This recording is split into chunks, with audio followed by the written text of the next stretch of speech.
예수께서 그들이 그 사람을 쫓아냈다 하는 말을 들으셨더니 그를 만나사 이르시되 네가 인자를 믿느냐? 대답하여 이르되 주여 그가 누구시오니까 내가 믿고자 하나이다. 예수께서 이르시되 네가 그를 보았거니와 지금 너와 말하는 자가 그이니라. 이르되 주여 내가 믿나이다 하고 절하는지라. 예수께서 이르시되 내가 심판하러 이 세상에 왔으니 보지 못하는 자들은 보게 하고 보는 자들은 맹인이 되게 하려 함이라 하시니 바리새인 중에 예수와 함께 있던 자들이 이 말씀을 듣고 이르되 우리도 맹인인가? 예수께서 이르시되 너희가 맹인이 되었더라면 죄가 없으려니와 본다고 하니 너희 죄가 그대로 있느니라. 하나님의 말씀입니다. 하나님께 감사합니다. 우리 목된 주일에 주님 앞에 예배를 모신 여러분에게 그리스도의 은혜와 평강이 가득하기를 주의 이름으로 축복합니다.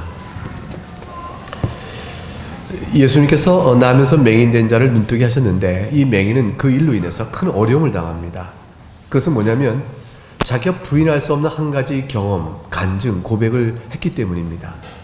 즉 너의 눈을 뜨게 한 예수를 너는 어떻게 생각하느냐 물었더니 이분이 절대로 부인할 수 없는 한 가지 사실이 있었던 것이죠. 그는 하나님께로부터 온 자입니다. 하나님께로부터 온 자가 아니면 이런 일을 행할 자가 없다는 사실을 제가 믿습니다. 그러자 이 자가 어려움을 당합니다. 그 어려움이란 건 다른 게 아니고 회당에서 쫓겨나는 거예요. 말하자면 교회에서 쫓겨나는 거예요. 전 이스라엘 사회가 회당에서 예배하고 하나님의 백성으로 살아가며 거기서 회당은 단순한 종교적 신분만이 아니라 사회적 신분까지 유지돼가는 아주 특별한 사회였는데 거기 쫓겨나는 거예요.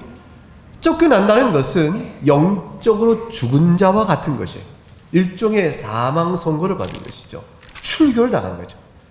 출교를 당해서 자기가 육신의 눈을 뜨게 된 이 너무 기쁜 일이 자신에게 주어졌는데 다가오는 그 일은 이 자기가 살던 사회에서 회당에 쫓겨나 하나님께 나와 말씀을 듣고 예배할 수 있는 모든 기회가 자기에게 박탈당하는 너무 큰 어려움을 당한 거죠. 차라리 내가 눈을 보지 못했을 때가 낫다, 못했을 때가 더 낫다 라고 싶을 만큼 어려운 상황에 되어진 것이에요. 버림받은 것과 같은 처지가 된 사회의 주류 종교 지도자를 위해서 죄인이다 이렇게 책망받고 내어 쫓김 당한 이 자에게 예수님이 만나시는 일이 벌어지는 거예요. 한번 생각해 보세요. 예수님이 이 맹인된 자를 만났습니다. 우연히 길 가다가 너구나, 내가 눈을 뜨게 된 바로 누구구나 하고 이렇게 우연히 만났을까요? 아니 예수님께서 그를 만날 것을 아시고 또 만나주길 원하여 만나셨을까요? 아마 우연히 만난 일은 예수님에게 사실 없죠. 예수님께서 그 뒤에 이어지는 말씀의 교훈과 관계는 우연한 일이 아닌 것을 금방 알 수 있어요. 예수님께서 목적을 가지고 그 맹인을 찾아주십니다. 왜냐하면 오늘 본문의 35절에 이렇게 되어 있거든요. 예수께서 그들이 그 사람을 어떻게 냈다고요? 그들이 그 사람을 어떻게 해요? 쫓아냈다는 말을 들으셨더라 됐습니다. 들으신 후에 그를 만나십니다. 예수님께서 어떠한 의도와 목적이 있음을 알 수가 있습니다. 쫓겨난 그자의 처지를 잘 아시는 것이죠. 이제 사망 선고를 당한 것처럼 그런 어려움을 당하고 있는 그자를 찾아주십니다. 그리고 그를 품어주시는 것이죠.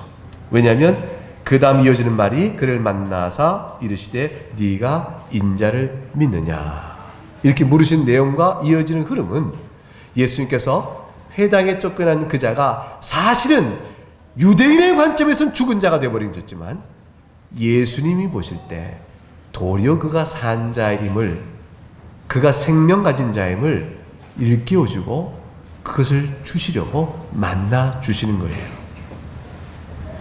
유대인의 사망 선고가 도리어 예수님께 나오게 함으로 참 생명을 받는 역사가 그 일의 진행이 본문 전체에서 주어집니다. 여러분 생명은 유대인의 회당이 있지 않고 그리스도에게 있는 겁니다. 회당은 예수 그리스도에게 있는 생명을 잘 가르쳐야 될 책임을 지고 있는 곳에 불과해요. 근데 그 회당이 정죄하였으나 예수님을 하늘에 보내신 자라고 고백한 그 자에게 생명이 빼앗기게 된 것이 아닙니다. 예수님이 그 자에게 생명을 줍니다. 사실 이것은 종교개혁 당시에 종교개혁자에게 너무너무 큰 위로가 되는 본문이었습니다. 왜냐하면 로마 캐톨릭에서 성경의 가르침과 복음이 잘못되게 어긋나게 가르쳐지니까 그거 아니요. 어떻게 죽은 다음에 연옥이 있고 연옥에서 형벌을 스스로 힘으로 면한다고 말하시오.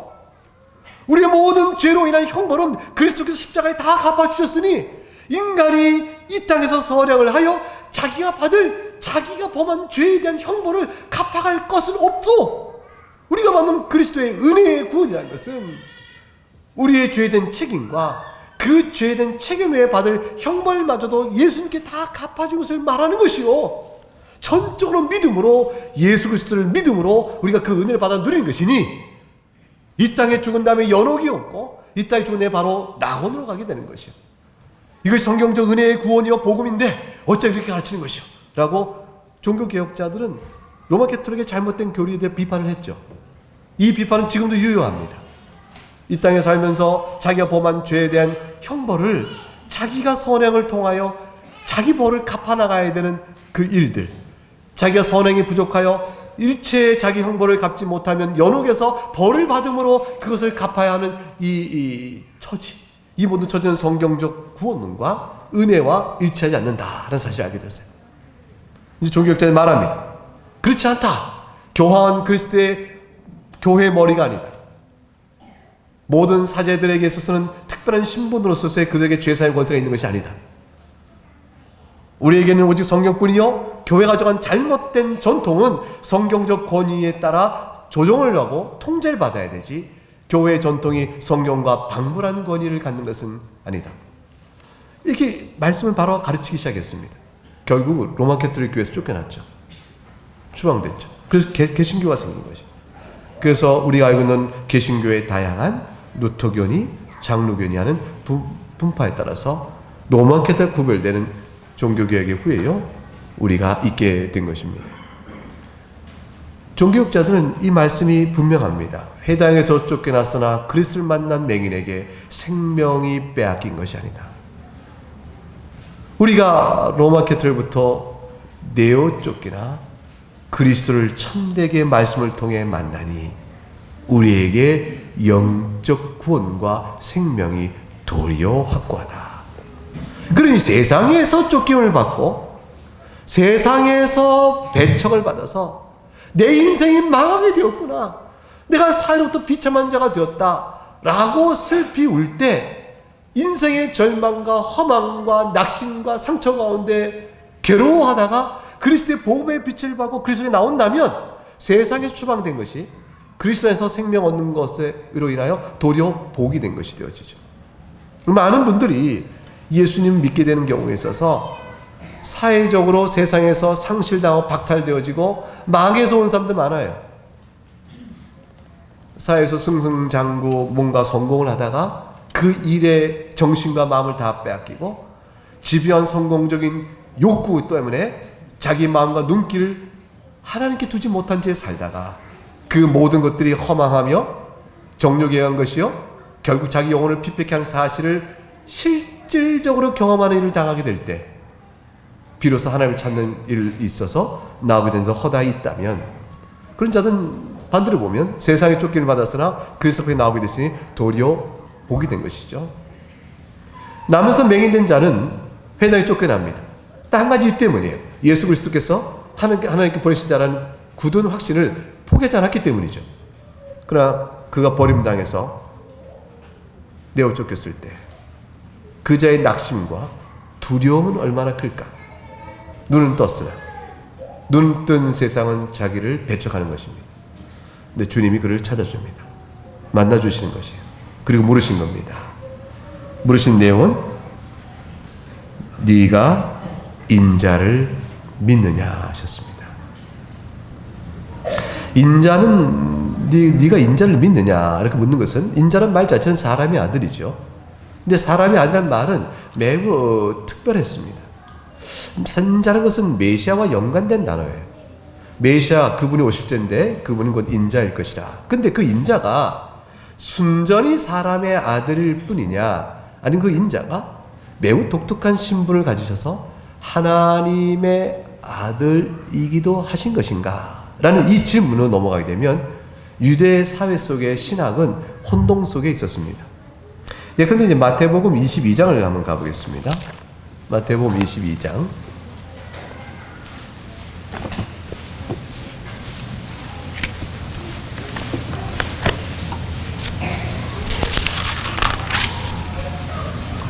(22장) 42절.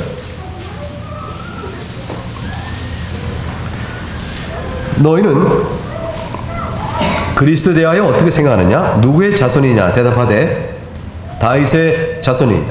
이 다윗의 자손은 저들에게는 인자입니다. 사람의 아들입니다. 유대인이 이해하는 메시아는 사람의 아들이요 곧 다윗의 자손입니다. 예수님께 물으시죠.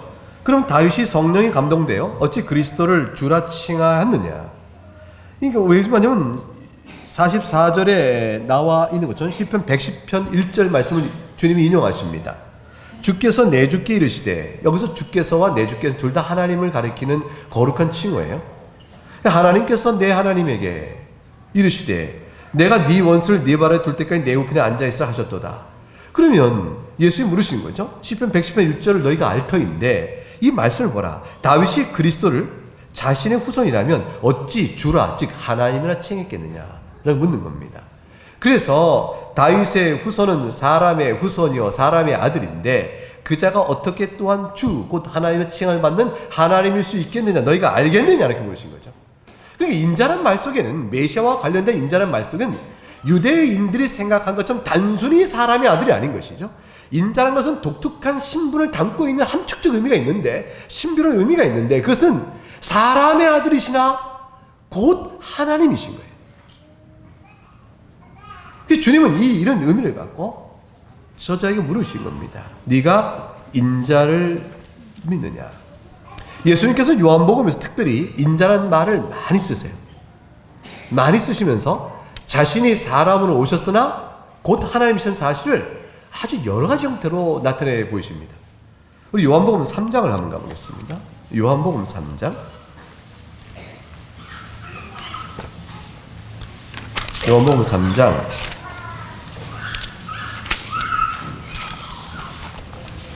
13절 말씀과 14절 말씀 같이 읽어보죠. 시작. 하늘에서 내려온 자 곧 인자 외에는 하늘에 올라간 자가 없느니라. 모세가 광야에서 뱀을 든 것 같이 인자도 들려야 하리니. 이 인자도 들려야 하는데 들릴 인자는 사람이죠. 그러나 그 자는 13절에서 하늘에서 내려온 사람입니다. 그리고 그를 믿으면 15절 영생을 얻게 되어집니다. 그리고 이 인자는 도대체 어떤 분이란 말일까요? 1장 51절에 가게 되면 예수님은 또 이렇게 얘기하셨어요. 또 이르시되 진실로 진실로 너희에게 이르노니 하늘이 열리고 하나님의 사자들이 인자 위에 오르락내리락 하는 것을 보리라 하시니라. 하늘과 맞닿은 인자입니다. 이런 인자의 말씀은 요한복음 가면서 계속해 나옵니다. 5장을 가볼까요? 5장 27절 20절 같이 읽어보겠습니다. 시작. 또 인자됨으로 말미암아 심판하는 권한을 주셨느니라. 이분은 이 인자는 모든 사람을 심판하는 권한을 가지신 분입니다. 이 심판의 권세는 26절에 생명과 관련된 것이에요. 산 자와 죽은 자를 나누시는 분입니다. 이 인자는 도대체 어떤 인자일까요? 6장 27절에 가게 되면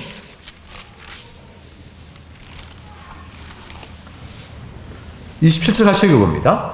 썩을 양식을 위하여 일하지 말고 영생하도록 있는 양식을 위하여 하라. 이 양식은 인자가 너에게 주리니 인자는 아버지 하나님께서 인치신 자니라. 영생하도록 있는 양식을 주시는 분이 인자입니다. 근데 그 인자는 바로 자신이에요. 생명의 떡이 35절에 나는 생명의 떡이라 했으니 나눠주시는 인자가 바로 생명의 떡입니다. 자신은 나눠주신 분이요 곧 자기를 나눠주신 분이에요. 자신이 생명의 떡이라고 말씀하셨어요. 35절에 내게 오는 자는 결코 줄이지 아니한다 라고 말씀하셨습니다. 그러니 52절에 누가 이 사람이 어찌 자기 살을 내게 주어 먹게 하겠느냐라고 사람들 유대인 사회에 의문이 생기게 되어진 것이죠. 인자는 살을 내어주어 영생을 주시는 그런 분입니다. 죄와를 심판하신 분이요 하늘에서 내려오신 분이요 하늘과 맞닿은 분이요 자기 살을 내어주어 생명을 주시는 분이십니다. 6장 53절에 바로 그렇게 나와요. 53절 같이 읽어봅니다. 시작. 예수께서 이르시되 내가 진실로 진실로 너에게 이르노니 인자의 살을 먹지 아니하고 인자의 피를 마시지 아니하면 너희 속에 생명이 없느니라. 62절 수근수근 냅니다. 어려웠다고. 62절에 그러니까 뭐라 하니 주님께서 그러면 너희는 인자가 이전에 있던 곳에 올라가면서 본다면 어떻게 하겠느냐. 이전에 있던 곳은 어디인가요? 아까 우리 3장에서 본 것처럼 하늘에서 내려오신 인자이므로 하늘로 올라가심을 뜻합니다. 요한복음 8장을 가볼까요? 8장 28절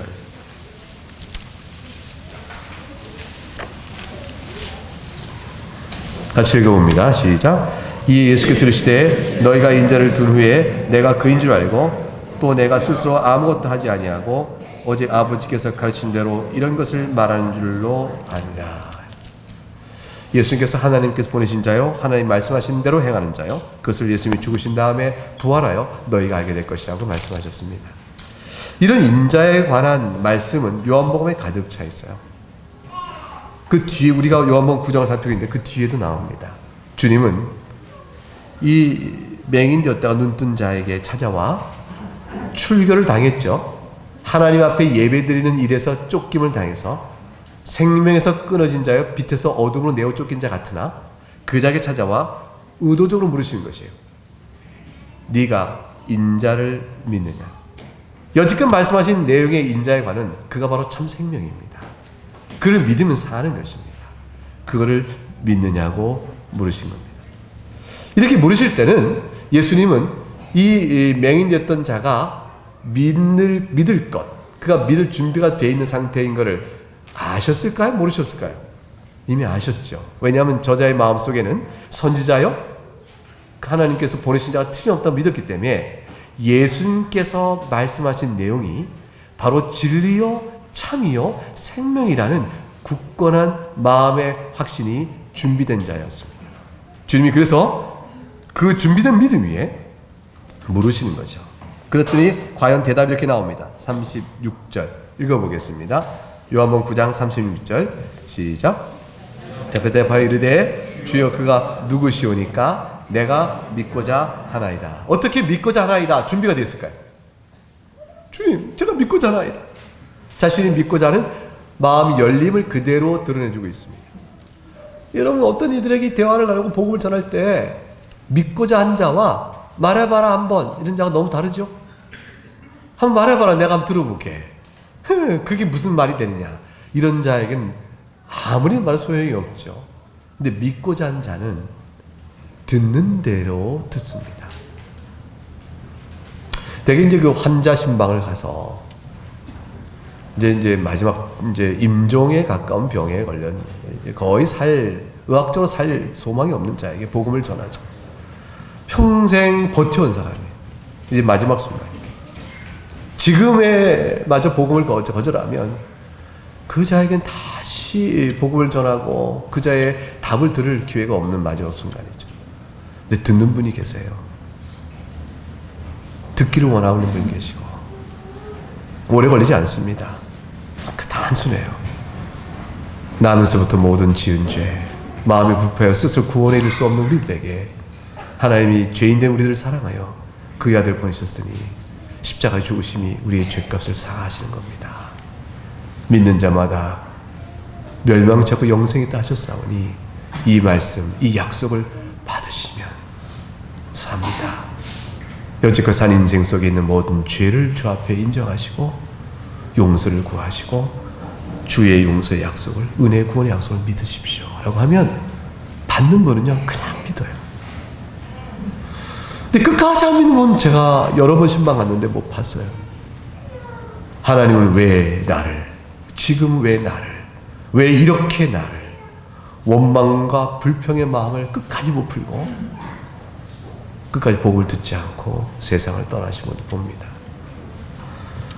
듣고자 하는 자는 쉽게 듣는 복음인데 하나님을 원망하고 불평하고 자기 고집과 생각으로 듣기를 거부하는 자는 도무지 듣지를 않습니다.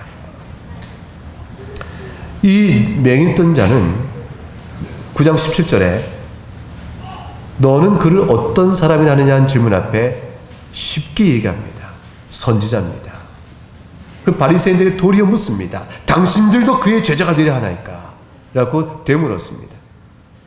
9장 33절에 하나님께서 오지 아니하면 이런 일이 있었습니다. 라고 고백했습니다. 이 고백 그대로 예수님을 바라보는 맹인은 당신이 말씀하는 말이면 제가 믿습니다. 이렇게 되어 있죠. 이제는 아직 예수님이 인자라는 것, 예수님이 바로 인자여 메시아여 신분이 사람으로 오셨으나 바로 하나님의 사실까지 이 맹인이 알지 못했을 거예요. 근데 한 가지 분명히 아는 게 있습니다. 예수 그리스도께서 하신 말씀은 진리라는 사실이죠. 이건 아주 확실하게 붙고 있는 것이죠. 그러므로 이제 말합니다. 주여 그가 누구시오니까? 내가 믿고자 하나이다. 말씀하시면 믿겠습니다. 믿음의 필요 지식은 그가 누군지 아는 것입니다. 우리에게 믿음의 지식이 필요합니다. 여러분 믿고자 하는 마음을 갖고 주 앞에 나 예배합니다. 이제 여러분이 필요한 것은 뭐냐면 무엇을 믿느냐는 것이에요.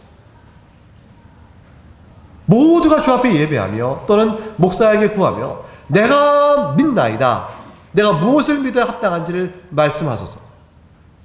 진리의 가르침을 내가 기꺼이 듣겠나이다. 내가 마음을 열어 마음을 낮추어 내가 주의 음성을 듣기 원하니 하나님의 말씀을 진리를 강설하여 가르쳐 주옵소서. 이 마음의 준비가 예배 나온 모든 사람에게 갖춰져 있어야 되는 것이고 신자됨의 기초죠. 신자됨의 심령의 기초입니다. 그 마음이 없으면 진리를 배워 담을 방법이 없기 때문이죠. 이 맹인 되었던 자는 주의 교훈과 가르침을 마음에 담을 준비가 잘 되어 있었습니다. 이제 주님께서 그가 누구인지를 가르쳐 주십니다. 37절 같이 읽어볼까요? 시작. 예수께서 이르시되 네가 그를 보았거니와 지금 너와 말하는 자가 그이니라. 이 놀라운 말씀을 주세요. 여러분 이 말씀 듣고 바리새인 같으면 얼마나 펄쩍 뛰었겠어요. 근데 이 맹인 되었던 자는 주님께서 말씀합니다. 네가 그를 보았다. 이건 뭘까요? 그가 누구입니까? 라고 말할 때 그가 누구인지를 말하기 이전에 민지 먼저 증거를 제시합니다. 네가 이미 보았도다. 예수님께서는 하나님을 보여달라는 제자들에게 나중에 너희가 여지껏 나와 함께 있으므로 보았거늘 어찌 하나님을 보여달라고 하느냐 이렇게 말씀하세요. 여러분 예수 그리스도께서 여러분의 구주인 것을 믿으십니까? 그 증거는 어디 있습니까? 여러분이 보았거늘 되어 있습니다. 여러분 무엇을 보았습니까? 말씀을 통하여 진리의 가르침을 듣고 배웠습니다. 배워서 마음에 받았은즉 눈으로 본 것처럼 생생한 것입니다. 듣고 깨달아 진리를 받은 자에게는 그 영적 사실이 눈으로 본 것처럼 생생한 것이죠. 미련하고 연약하여 의심하는 우리들의 형편을 보시고 주님께서 이 복음의 말씀을 빵과 포도주로 성찬으로 우리에게 먹이시고 이제 알겠느냐고 우리 믿음을 강화시켜 주시지만 그것은 뭐냐면 빵과 포도주로 성찬의 예식을 통하여 가르친 복음의 생생함을 깨닫게 하시는 것은 이미 상징이 없어도 생생하다는 뜻이에요. 더 이상 구할 것이 무엇이냐? 믿음이란 것은 영적 사실을 인식하는 아주 중요한 인식의 수단인데 그 믿음이란 인식의 수단의 견고함과 확실함은 음식을 입으로 먹어 맛을 아는 감각의 확실함보다 더 크다라는 것입니다. 여러분의 믿음은 헛된 믿음이 아닙니다. 여러분의 믿음은 가상적 믿음이 아니에요. 여러분의 믿음은 그냥 있는 게 아니고 성령께서 일깨워주신 확실한 믿음입니다. 네가 보았거늘 내가 바로 그이니라. 주님께서 그가 누굽니까? 하는 답을 적시해 주십니다. 지금 말한 내가 그이니라는 것은 그가 누구이니까라는 답이면서 동시에 네가 나를 믿느냐라는 말씀과 같은 뜻이 되어집니다. 지금 너와 말하는 자가 그이니라. 그 말은 네가 나를 믿느냐. 그러므로 38절에 아니 주여 당신이 바로 그분입니까? 라고 말하지 아니하고 38절 바로 이렇게 신앙을 고백합니다. 주여 내가 믿나이다. 여러분 이때 뭐라고 부르죠? 주님을? 주여라고 부르죠. 이때 주여라고 부르는 것과 그 앞에 36절에 대답하여 이르되 주여 그가 누구시오니까? 라고 물을 때 주여 똑같은 호칭인데 느낌과 무게감이 얼마나 다를까요? 주여 그가 누굽니까? 내가 믿고자 하나이다. 선지자여 주여 하나님께 오신 자여 내 병을 내 눈을 뜨게 하신 분이요 하나님께 보내신 자여 그가 누굽니까? 당신이 말하는 건 내가 믿겠나이다 라는 인식의 신뢰성에 기초하여 주여라고 부른 것과 이제 그분이 바로 인자, 그가 바로 나의 죄를 사하실 분, 그가 바로 하나님 보내신 자일 뿐더러 구세주라는 사실까지 확실히 알게 된 것, 그 인자라는 말씀 속에 담겨있는 신학적 함의를 받고 그를 바라볼 때 주여라는 고백 속에는 당시 바로 하나님으로서 예배를 받으실 분이라는 말까지 옮겨져 가게 됩니다. 어마어마한 신앙적 고백이 이 속에 무게로 담겨져지죠. 얼마나 이 맹인이 많은 걸 알았을까는 아직 몰라요.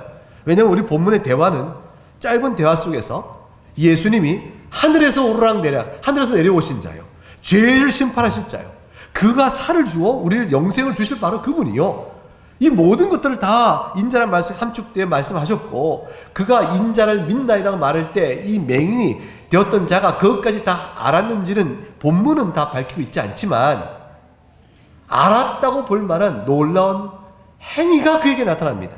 믿나이다 라고 38절에 그 다음에 무엇을 하죠? 절했다 해서 이 절했다는 헬라어 원문은 단순히 무릎을 꿇어 절했다는 의미, 행동의 묘사를 넘어서서 예배적 의미를 담고 있어요.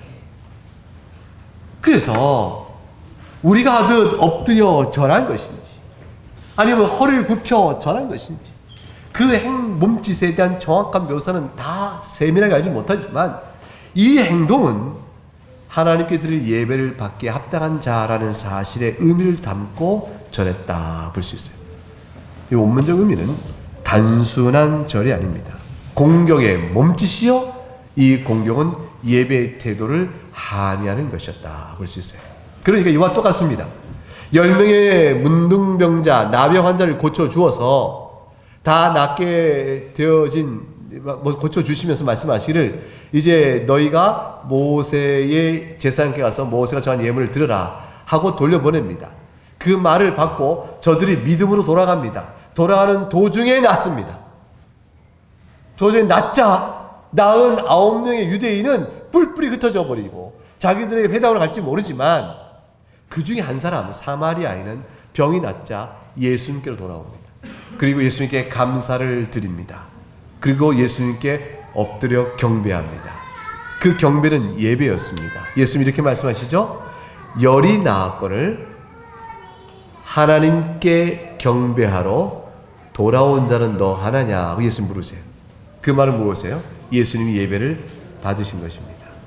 자신이 행하신 일을 통하여 하나님께 드린 예배를 받으실 분. 예수님은 사람이시지만 그 인성을 취하고 계신 분이 제2격이신 성자이시고 그리고 그 성자이신 그분이 또한 하나님이시기 때문에 사람이신 예수님은 하나님이 하신 일을 행하고자 하십니다. 그러므로 예수님의 인성은 하나님께 드리는 예배를 받으시는 영광을 누리십니다. 바울은 제 아무리 하나님의 일을 할 수가 있어요. 바울이 하나님의 말씀을 가르치고 죽은 자를 살리는 일을 할 수가 있었고 병자를 낫는 놀라운 이적을 행할 수 있었습니다. 사도에게 특별한 권능을 부여 주신 것이죠. 그러나 바울은 자신의 병자를 낫게 하였으나 예수님이 하신 것처럼 병자를 낫게 하였으나 그는 죽은 자를 살리는 일을 행하기도 하였으나 그 누구도 바울에게 하나님께 경배할 때 절대 받지 않습니다. 펄쩍 뛰게 됩니다. 바울은 인성학권자예요.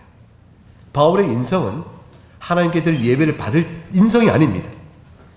예수님은 그분이 인성을 취하신 분이 성자, 즉 제2격 성자 하나님이시므로 그 예수님의 인성은 이 땅에 와 계시나 또한 성령에서 신성을 갖고 계신 분이시므로 그 인성은 그로 인하여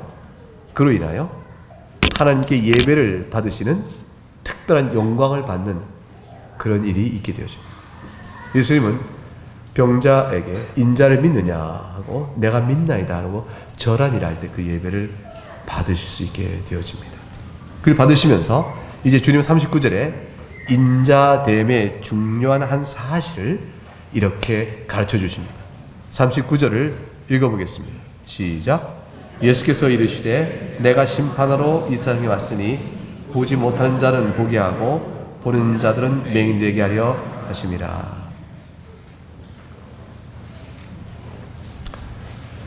예수님께서 이 땅에 오신 목적은 멸망케 하려 함이라 구원케 하려 오셨습니다.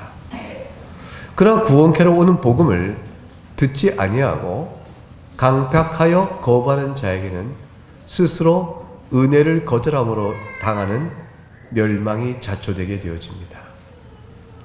인자가 이 땅에 오실 때 심판으로 오셨다라고 말씀하십니다. 이 심판은 마지막 때 다시 오실 때 악인을 멸하실 때 그 심판과 조금 다른 의미죠.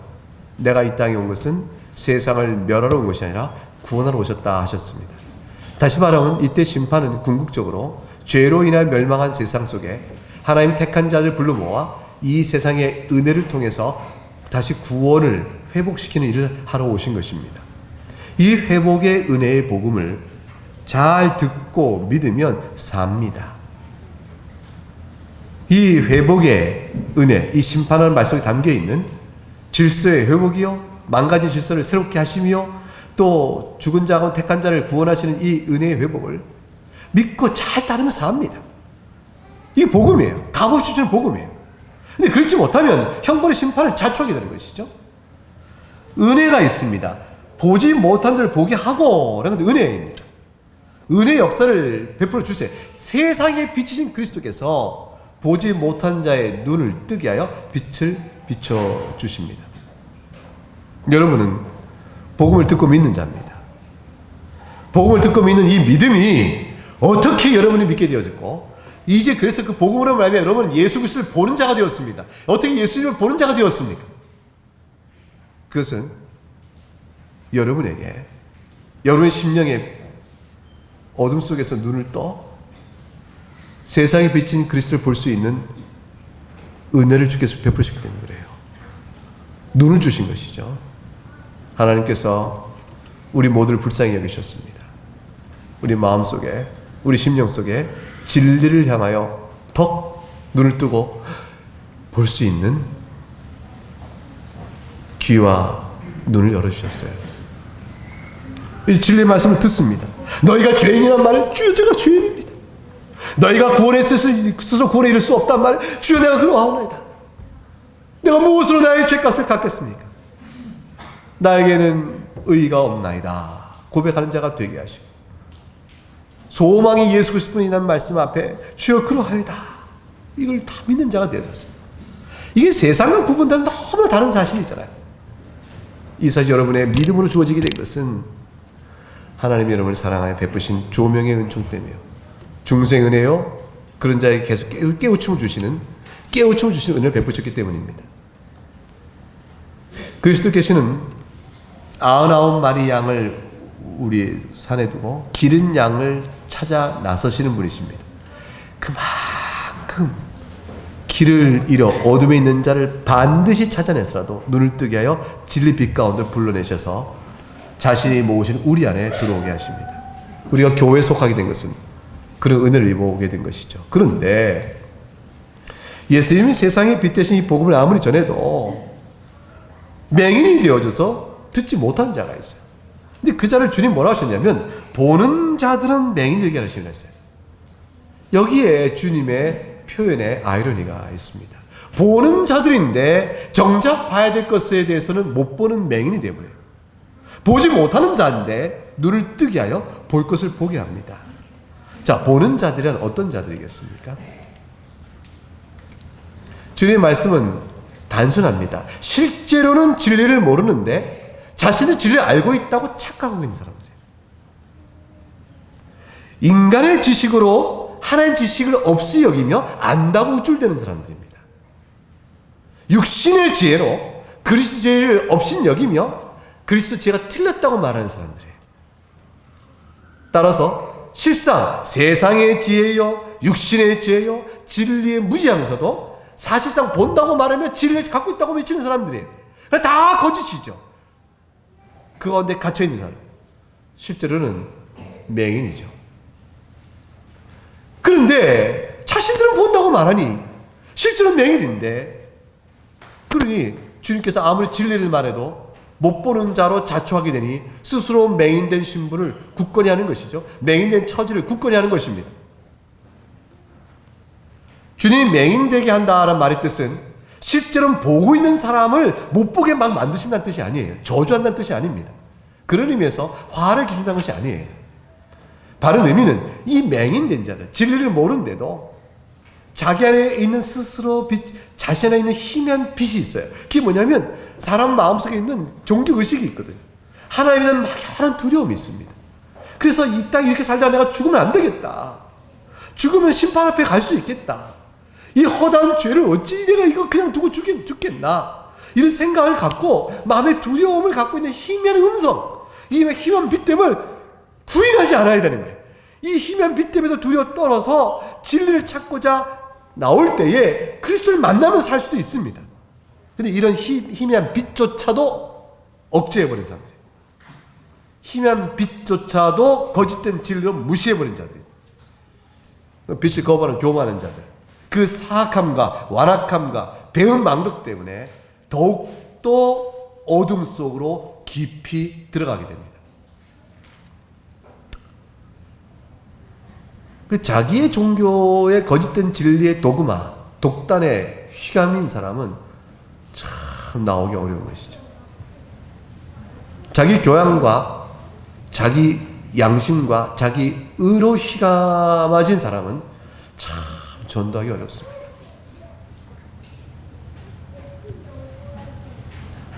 지금도 복음사역을 통해서 또 여러분을 통해서 예수 그리스도의 복음의 선포 세상 속에 드러나주고 있습니다. 그러나 맹인된 자들인데도 불구하고 본다고 말하고 복음을 외면하고 멸시합니다. 과연 반응이 나옵니다. 40절에 읽어봅니다. 시작. 바리새인 중에 예수와 함께 있던 자들이 이 말씀을 듣고 이르되 우리도 맹인인가 그랬어요. 우리도 맹인인가 그랬어요. 이 말은 분개함이죠. 모욕감을 느낀 겁니다. 예수의 말씀을 탁 들으니까 두 가지 중에 하나의 해석적 가능성이 있는데 두 가지 중에 있는 이 해석적 가능성 어느 것도 분개를 일으키는 모욕감을 느낀 것이죠. 자, 반응 1입니다. 보지 못한 자를 보게 하고 또 보는 자들은 맹인이게 한다 했으니 이 말이 갖고 있는 일에 대한 분개함. 분개함이 뭘까요? 첫째는 아니 우리가 맹인인가라는 말과 연결돼서 아니 저자 예수가 우리를 가르쳐서 보지 못하는 자들로 간주하는 것인가? 우리가 보지 못한다고 아니 그렇다면 우리가 진리를 알지 못한다고 그러는데 그럼 진리는 자신이 갖고 있다는 말이 아닌가? 그럼 우리 보고 예수를 제자가 되어야 하는 말인가? 이런 생각 확 들죠. 그래서 저들이 말합니다. 우리는 모세의 제자니라. 우리 앞에서 썩가져라 하는 반발이 나올 수가 있습니다. 두 번째는 아니 우리가 본다고 말하는데 본다고 말하는 우리를 가리켜서 그럼 진리를 헛되게 알고 있는 교만한 자라고 말하는 것인가? 그렇다면 본다고 하는 자는 맹인되게 하려 했으니 실상 우리를 맹인이라고 간주하는 것이 아닌가? 우리는 모세의 제자로 모세의 율법을 우리가 바르게 알고 있거늘 저자가 어찌하여 우리를 맹인이라 취급하는가? 누가 진리 가운데 있는가? 우리다! 라고 말함으로 예수를 내쫓습니다. 저들은 어떤 형태로든가 그리스도의 말을 듣지 않습니다. 결국 저들은 자초하여 복음을 듣기를 스스로 마음을 완악하게 하여 거부하니 맹인 되기를 자초하여 맹인이 더욱더 맹인 되어버린 겁니다. 이사야서 6장을 한번 열어보면 이스라엘의 옛 모습이 그대로 예수님 당시에까지 여전히 이어지고 있음을 볼 수 있습니다. 이사야서 6장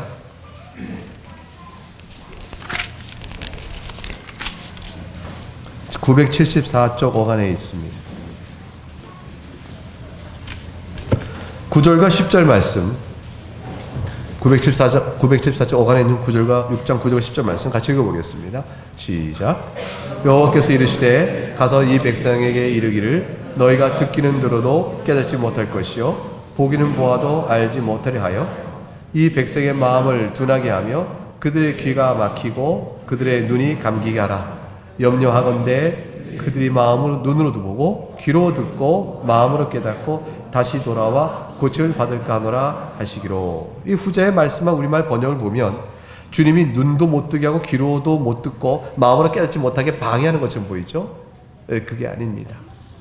그게 아니고 저들이 불신 가운데 있고 하나님 앞에 패역하고 죄 가운데 있습니다. 이사야서 1장에서 나와 있는 저들의 죄의 모습은 너무나 적나라합니다. 저들의 죄가 얼마나 큰지 10절에 소돔에 관하며 고모라의 백성이라고까지 말합니다. 1장 10절에 소돔과 고모라는 롯의 경우에서 우리가 보는 것처럼 하나님께서 하늘에서 유황불로 내려 진노로 내려 그 자리를 진멸해버린 만큼 악이 관영하는 것이 예수님께서 이때를 들어서 마지막 날의 심판을 두려워하라고 말씀하셨던 그들의 모습입니다. 이스라엘 백성이 하나님의 백성을 자처하지만 저들의 죄악이 소돔과 고모라와 같았다라는 것이에요. 그들과 같은 자들 향하여 이사야를 보냅니다. 가서 네가 복음을 전하라고 말해요. 하나님의 말씀을 전하라고 말해요. 그러나 저들이 듣지 않을 것이라고 말하는 것이에요. 저들이 듣지 않을 것을 들어도 깨닫지 못하고 보아도 알지 못하려고 말씀하세요. 들어도 깨닫지 못하고 보아도 알지 못한 것이 무엇이냐? 마음이 스스로 둔하여 귀가 어두워지고 막혔기 때문에 그런 사실로 인하여 자초한 영적의 완악함을 주님이 그대로 내어부으심으로 인해서 더욱더 악하게끔 놔두시는 거예요. 그래서 영적으로 어두울 때는 말씀이 기근이 되어집니다.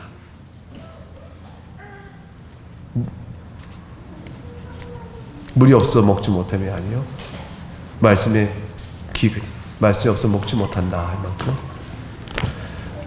하나님께서 내리는 징계와 어둠 속에 있을 때는 점점점 말씀이 희귀해져 갑니다.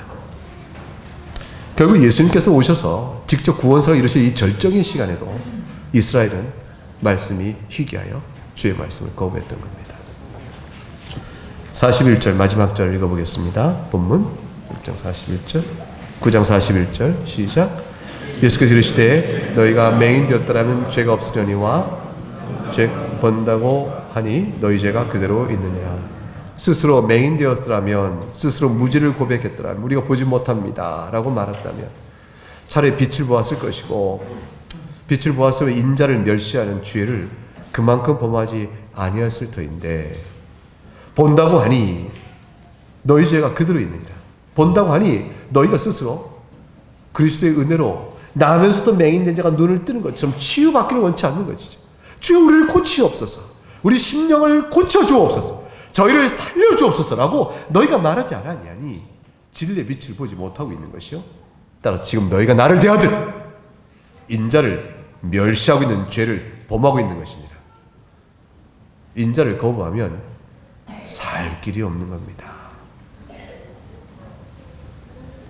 교훈을 받습니다. 첫 번째, 예수 그리스도의 복음의 은혜를 멸시하는 자들은 살 길이 없습니다.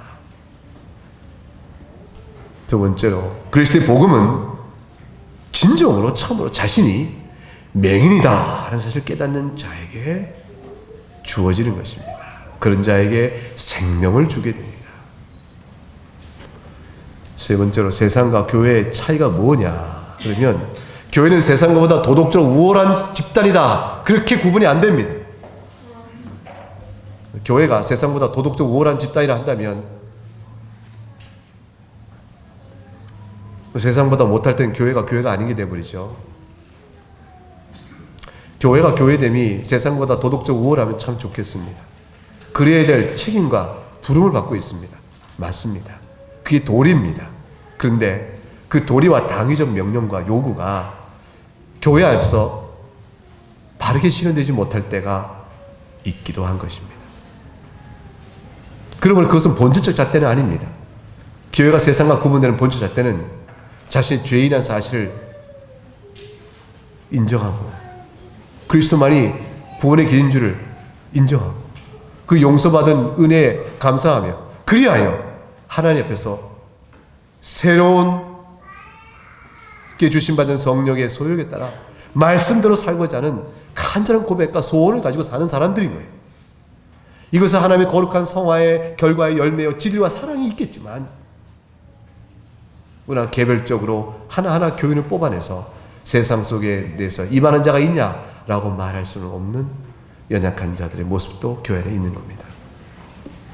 세상과 교회의 차이를 그리하여 우리는 예수 그리스도 앞에 태도가 다릅니다. 우리는 그리스도의 말씀을 듣습니다. 세상은 그리스도의 말씀을 듣지 않습니다. 이제 오늘의 본문의 마지막 결론적 정리로 고린도전서 1장을 읽고 설교를 마치겠습니다. 고린도전서 1장 21절 263쪽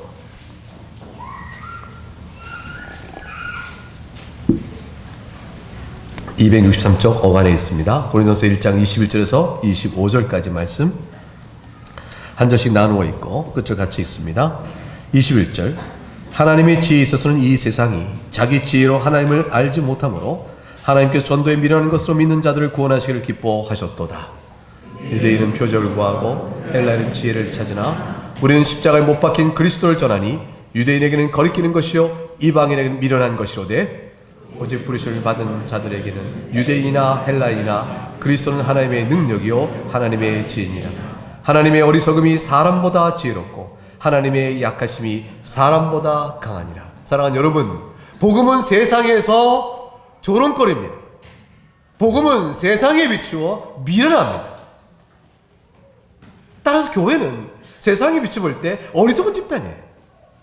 그러나 하나님의 능력이요 하나님의 지혜입니다. 예수 그리스도의 연약성과 그의 죽음 안에, 그 십자가 안에 하나님의 능력이 있고 하나님의 지혜가 있습니다. 이것이 생명입니다. 사랑하는 여러분, 이것을 끝까지 붙드시기 바랍니다. 주님 다시 오실 때 이 세상 속에서 믿음을 보겠느냐 하셨습니다. 아마도 세상의 지혜와 세상의 능력으로 진리를 판단한 자에게는 복음을 떠날 이유가 있을 것입니다. 그러나 하나님의 어리석음이 사람보다 지혜롭다. 그리스도의 하나님의 약하심이 사람보다 강하다. 그것이 십자가에 있음을 믿는 자에게는 부활 영생이 주어질 것입니다. 함께 찬송하겠습니다.